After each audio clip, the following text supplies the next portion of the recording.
नमस्कार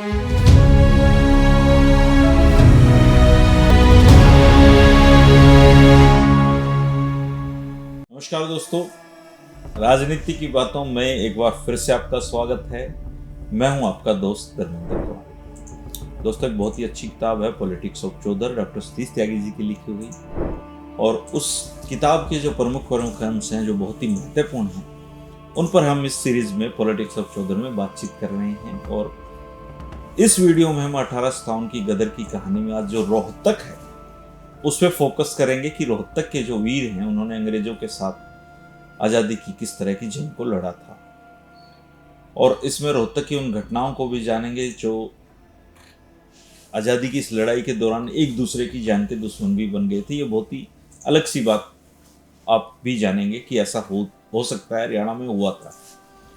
दोस्तों, कंपनी राज की पहली चिंगारी गुड़गांव से शुरू हुई थी। 11 मई 1857 पे गुड़गांव पे कब्जा ले लिया था बागियों ने, और इसके बाद ये धीरे धीरे पूरे हरियाणा में फैलती चली गई। रोहतक पहुंचनी थी, और रोहतक को मुक्त कराने के लिए जो मुगल बादशाह बहादुर शाह जफर थे, उन्होंने 24 मई 1857 को एक सेना की टुकड़ी यहाँ भेजी थी, और उसका नेतृत्व तफजुल हुसैन कर रहे थे। वो रोहतक आए थे अपनी सेना लेकर, और विद्रोही सेना का जो मुकाबला है वो अंग्रेजी सेना नहीं कर पाई, और यहाँ के जो डीसी होते थे, जीडी लोग और दूसरे अफसर पानीपत की छावनी की तरफ धुन दबाकर भाग निकले। इसके बाद बागियों ने कचहरी और सरकारी दफ्तर जलाए।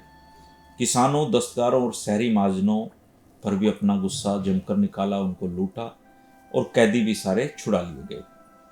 तफजुल हुसैन अब वापस दिल्ली जो लौट रहे थे, उन्होंने सांपला और माटोडी के जो सरकारी दफ्तर हैं वो भी जलाता चला गया। बागियों ने जो महम और मदीना पर जो कब्जा लिया, अंग्रेज अफसरों ने उसके बाद लिखा कि उच्च वर्ग के लोगों से लेकर छोटों तक सबकी हमदर्दी जो है वो बादशाह के सैनिकों के साथ थी। परंतु जैसे ही रोहतक जिले से अंग्रेजी सत्ता समाप्त हुई, किसान लोग कबीलाई आधार पर आपस में लड़ने लग गए। इस हालात में कंपनी सरकार ने जीडी लोग डिप्टी कमिश्नर को भारतीय रेजिमेंट के साथ रोहतक पर कब्जा लेने के लिए दोबारा से रवाना किया, परंतु 10 जून को उनकी भारतीय रेजिमेंट के सिपाहियों ने ही बगावत कर दी और अंग्रेजी सेना को वापस जाना पड़ा।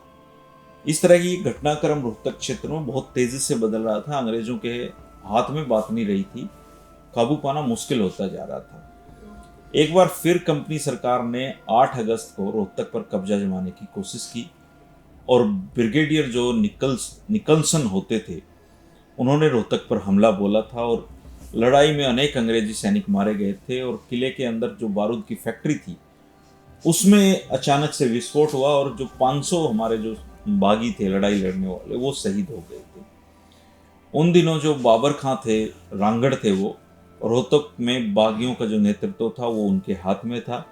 फिरोजपुर से दिल्ली जाने वाली अंग्रेज घुड़सवार सेना की हिफाजत के लिए दिल्ली से लेफ्टिनेंट हडसन फिर रोहतक अंग्रेजों ने भेजा, ये सोचकर कि हडसन काबू करेंगे। और 15 अगस्त को खरखोदा में बिसारत अली और बागियों ने उनसे भारी टक्कर ली। हडसन ने युद्ध के बाद माना, लड़ाई के बाद माना कि यह मुकाबला इतना कठिन था मानो कि हमारा मुकाबला शैतानों से हो रहा हो। 17 अगस्त को बाबर खां के नेतृत्व में जो 300 रांगड़ घुड़सवार थे और 1000 पैदल सैनिकों ने अंग्रेजी सेना पर रोहतक में आकर धावा बोल दिया। फिर एक बार फिर से बहुत भीषण लड़ाई हुई, परंतु कुछ समय के बाद अंग्रेजी जो सैनिक शक्ति थी उनको पीछे से कुमक मिल रही थी, उनका साथ देने के लिए बहुत रियासतें थी। तो कुमक आ जाने के बाद बागियों को फिर रोहतक छोड़ना पड़ा, और हांसी के पास जो एक गांव है उसमें उन्होंने मोर्चा जमाया। हडसन फिर खरखोदा, सांपला, सोनीपत, महम, गोहाना आदि कस्बों को जीतता हुआ जींद के महाराजा और चौधरियों के हाथ में उनको सौंपकर चला गया। हडसन के जाते ही रोहतक के वीर बागियों ने महाराजा जींद की जो सिख सेना थी और जो स्थानीय अधिकारी यहाँ आकर उन्होंने जो संभाली थी व्यवस्था, उनको मार भगाया। मई के अंत तक स्वतंत्रता संग्राम की लपटों ने हांसी और हिसार को भी लपेटे में लिया था, और अंग्रेजों ने जो भारतीय सैनिक थे अंग्रेजों की सेना के अंदर, उन्होंने हांसी में 29 मई को बगावत की थी। अंग्रेज अफसर इसके बाद हांसी भी छोड़कर भाग निकले। हांसी में विद्रोह का नेतृत्व लाला हुकमचंद जैन कानूनगो के हाथ में था और मुनीर बेग जागीरदार के सांझे हाथ जो थे वो इस लड़ाई को आगे बढ़ा रहे थे। उन्होंने बादशाह को चिट्ठी लिखकर उनकी सत्ता को स्वीकार किया और सहयोग की पेशकश भी की थी। इसके बाद विद्रोह आसपास के देहाती इलाकों में फैला और कंपनी राज ने विद्रोह को दबाने के लिए जनरल बोनकाउट लैंड थे और बीकानेर की सेना थी वो भारी मात्रा में वहाँ पे भेजी। 6 जुलाई से इलाके पर इनके हमले शुरू हो गए। बागियों ने सूबेदार गुरबख्श के जो नेतृत्व था उसमें दुश्मन का वीरतापूर्वक मुकाबला किया। सूबेदार गुरबख्श इस लड़ाई में शहीद हो गए। बागी एक के बाद दूसरी जगह अंग्रेजी सेना से टक्कर लेते रहे, अपनी जान पर खेलकर देश को आज़ाद कराने की मुहिम को चलाते रहे। अंग्रेजों ने बदले में कई गांव जलाए। उन्होंने विद्रोहियों और ग्रामीणों को पकड़कर हांसी में जो रोड रोलर होता था उसके नीचे दबाकर मार दिया। शहीदों के खून से रंगी जो सड़क है वो हांसी में आज भी लाल सड़क के नाम से जानी जाती है। और बिरड़दास स्वामी जो थे, जो बागियों का नेतृत्व कर रहे थे, उनको तोप से बांध कर उड़ाया गया। रोहनाथ गांव पर तोप के गोले बरसाए गए। कितनी ही औरतें, उनके बच्चे अपने आत्मसम्मान की रक्षा के लिए गांव के बाहर जो तालाब था उसके पास एक कुआं था, चौबुक्स कुआं उसको कहते हैं, उसमें कूद पड़े थे। 29 मई को हिसार में भी हरियाणा लाइट इन्फेंट्री और दादरी के घुड़सवारों ने बगावत की। शाहनूर खां और राजन बेग उसके नेता थे। बागी सेना ने उनके किले पर कब्जा कर लिया और हिसार के इलाके में बगावत की कमान फिर भट्टू के जागीरदार होते थे मोहम्मद अजीम, उन्होंने संभाली। बादशाह की तरफ से उस क्षेत्र का शासक होने का ऐलान भी मोहम्मद अजीम साहब ने कर दिया था। अंग्रेज इस मोर्चे पर भी परेशान हो गए थे। और इसके बाद जो कंपनी सरकार है उसने शहजादा अजीम के दिल्ली चले जाने के बाद फिरोजपुर डिप्टी कमिश्नर और महाराजा जो कश्मीर होते थे उनकी सेना को हिसार पर काबू पाने के लिए भेजा। फिर लड़ाई तय थी, दोनों के बीच में भीषण विद्रोह, लड़ाइयाँ होती रही। सिरसा के निकट रानिया के नवाब होते थे नूर खां मोहम्मद। उन्होंने उधा गांव के पास 15 जून को अंग्रेजी सेना पर हमला बोला। बागी सेना ने अंग्रेजों की बड़ी ताकत का डटकर मुकाबला किया। दोनों तरफ से बहुत लोग मारे गए और ये लड़ाई तो वैसे तो गैर बराबरी की थी और इसमें 1500 जो विद्रोही थे उन्होंने वतन की खातिर जान कुर्बान की थी। इसके बाद नवाब को लुधियाना में पकड़ा गया। अंग्रेजों ने उनको पकड़ लिया और उनको भी फांसी पर लटका दिया। इस तरीके से बगावत को कुचले जाने का खेल लगातार हरियाणा में जारी रहा। छतरवान, झिरका आदि अनेक गांवों के भारतीय प्रतिशोध के बाद अंग्रेजी और बीकानेर की सेना सिरसा पहुंचने में कामयाब हुई और हिसार क्षेत्र पर काबू करने के लिए अंग्रेजी और देसी रियासतों की सेनाओं को भारी प्रतिशोध का सामना करना पड़ा। वो जिस गांव से गुजरते थे वो गांव वाले भी घात लगाकर हमला करते थे। हांसी से 20 किलोमीटर की दूरी पर हिसार था और हिसार पहुंचने के लिए अंग्रेजी जो सेना थी, उनकी मददगार सेना थी, उनको 10 दिन वो नाली के रास्ते से फतेहाबाद होकर वहाँ पर हिसार गए, फिर फतेहाबाद गए और यहाँ पर जो भट्टी थे और रांगड़ थे उनकी बागी सेनाओं ने उनका डटकर मुकाबला किया। परंतु शहजादा अजीम की गैर मौजूदगी में जो अंग्रेज थे वो हिसार के किले पर कब्जा करने में कामयाब हो गए थे। और जब ये खबर बादशाह को पता चली तो उन्होंने शहजादा अजीम को सेना के साथ हिसार को मुक्त कराने के लिए वापस भेजा।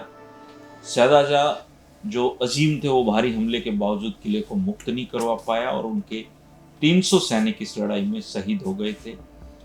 उन्होंने अपने पांव पीछे खींचे। 2 अगस्त को दोबारा संगठित होकर बागियों ने जो तोसाम है उस पर कब्जा किया और अंग्रेजी सेना को गांव दर गांव टक्कर देनी शुरू की। शहजादा जो अजीम थे उनकी मदद के लिए नवाब झज्जर के घुड़सवार भी आ मिले थे। इससे उनकी ताकत मजबूत हुई और उम्मीद लग रही थी कि अब अंग्रेजों को हराया जा सकता है। युद्ध में 400 बागी फिर मारे गए उनके और मंगाला जो गांव था उसको जलाकर राख कर दिया गया। 18 अगस्त के बाद शहजादे जो अजीम हैं उन्होंने 2000 बागियों के साथ एक बार फिर से अंग्रेजों पर धावा बोला। इस बार फिर से 500 देशभक्त बागी जो थे इस लड़ाई में उनको शहादत देनी पड़ी, लेकिन कामयाबी नहीं मिली।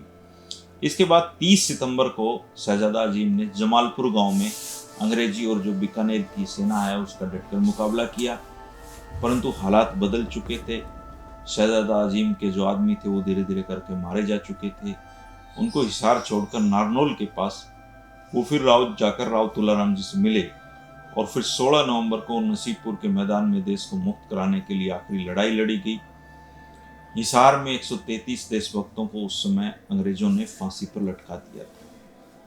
हरियाणा में 1857 का प्रथम स्वतंत्रता संग्राम जो था दोस्तों, वो 11 मई से लेकर नवंबर के अंत तक अनेक गांवों और कस्बों में लड़ा गया था। और इस युद्ध में कंपनी राज के बागी सिपाहियों ने, राजा नवाबों ने, उनकी सेनाओं के अतिरिक्त किसान और जो दस्तकार तबके के थे लोग, चौधरियों, नंबरदारों के नेतृत्व में इस लड़ाई में बहुत व्यापक पैमाने पे शरीक हुए, शहीद हुए। और मेवात में तो यह जन विद्रोह बहुत ही प्रशिक्षित और आधुनिक हथियारों, गोला बारूद और तोपखाने से लैस अंग्रेजी साम्राज्य की सेनाओं के खिलाफ लड़ा गया। और जब अंग्रेजी साम्राज्य की सेनाओं द्वारा दिल्ली पर दोबारा कब्जा किया गया, उसके बाद तक 2 महीने तक हरियाणा सुलगता रहा। हरियाणा के इतिहास की इस गौरवमय जंग के कारण जो साम्राज्यवाद की नीतियों के तहत जनता में जो शोषण और भेदभाव और गैर बराबरी की पराधीन परिस्थितियों में उपजा जनाक्रोश भी इसको आप कह सकते हैं। और ये दुर्भाग्य है कि हम लोग अपने इतिहास से बहुत कम परिचित हैं, बहुत कम शोध इस पे हुए हैं। हिंदू, मुसलमान, राजे नवाब और प्रजा, अमीर गरीब की देशभक्ति की भावना, जीवन की तमाम परेशानियां, अपमान और उत्पीड़न के एहसास के कारण ही हमेशा बगावतें होती हैं। और उन बगावतों की वजह से इतिहास रचे जाते हैं, इतिहास बनते हैं, इतिहास टूटते हैं। और किसी जो बेहतर विचारधारा है और जो बेहतर राजनीतिक सिद्धांत है, मजबूत संगठन है, एक दूसरे के बीच तालमेल का जो कारण होते हैं, उनके पीछे एक बहुत बड़ी कहानी होती है दोस्तों। लेकिन इन सब के बावजूद राष्ट्रीय विद्रोह जो था, वतन की खातिर बड़े से बड़ी कुर्बानी देने के बावजूद ये 1857 का जो क्रांति थी हमारी, वो सफल नहीं हो पाई। गदर के दौरान एक बहुत ही दुर्भाग्यशाली जो पहलू था वो रोहतक में देखने को मिला, जो बहुत ही हैरानीजनक भी है। और बहादुर शाह जफर ने तो बाकायदा इसके लिए फरमान भी जारी किया, लेकिन उसका उन पर कोई नहीं प्रभाव पड़ा। 1857 की जब क्रांति चल रही थी, जब हम अंग्रेजों से मुकाबला कर रहे थे, तब रोहतक जिले में हसनगढ़ के इर्द गिर्द जो दहिया और दलाल गोत्र थे, उनकी आपसी जो शत्रुता थी वो जिंदा हो गई थी। एलावत गोत्र के जाटों ने सांपला और बड़ौदा पर हमला बोल दिया था। मदीना ने कथुरा पर आक्रमण कर दिया था। बुटाना ने नुरान खेड़ा को तबाह कर दिया था। और एक दूसरे के परंपरागत जो वैरी थे, किड़वाली गांव और सांगी, उनके बीच तो अक्सर झड़पें होती ही रहती थी। हिसार रोड पर महम के गांव ने रोहतक के पश्चिमी सीमा पर जो गांव थे वहां आक्रमण बोल दिया था। और उस समय के जो रांगड़ थे वो भी इस लूटपाट में खूब संलिप्त रहे।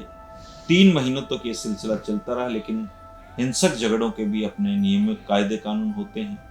अगर देहात में लड़ाइयाँ रोकनी हो तो अच्छी बारिश हुई और लोग खेती कामों में जुट जाते हैं, कलह के बावजूद फिर वो एक दूसरे का नाजायज फायदा नहीं उठाते, क्योंकि फसल उनको भी काटनी होती है, उनको भी काटनी होती है। तब वो जाकर लड़ाइयाँ रुकी। लेकिन ये एक पहलू तो था ही। तो ये थी दोस्तों हरियाणा में जो गदर है उसकी कहानी। 2-3 वीडियो इसमें बने हैं। अगले वीडियो में हम फिर चलते हैं जो पंजाबी हरियाणा है, उसमें ताज के राज की कहानी जानेंगे। और क्रांति के बाद 6 फरवरी 1858 को हमारा ये प्यारा हरियाणा ये पंजाब का हिस्सा बन गया। और फिर 1966 तक हमारा जो भाग्य है वो पंजाब के साथ तय होता गया। इस दौर में क्या कुछ हुआ, क्या पॉलिटिक्स हुई, क्या कहानियां हैं उसकी, उन सारी घटनाओं को आगे के वीडियो में हम कवर करते रहेंगे दोस्तों। वीडियो पसंद आए तो लाइक किया करें।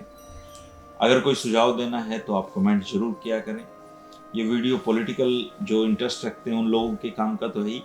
जो दोस्त युवा साथी HPSC वगैरह की तैयारी में लगे हैं किसी एग्जाम की, वो भी इनको जरूर देखें। इससे उनका विजन बड़ा होगा। उनको चीज़ों को थोड़ा गहराई से और कहानियों के माध्यम से जो चीज़ें हम देखते हैं तो वो ज़्यादा लंबे समय तक यादों में बनी रहती है। वो भी इनको जरूर देखें। कल फिर मिलेंगे 3 बजे पॉलिटिक्स ऑफ चौधर के अगले एपिसोड में। तब तक के लिए शुक्रिया, नमस्कार।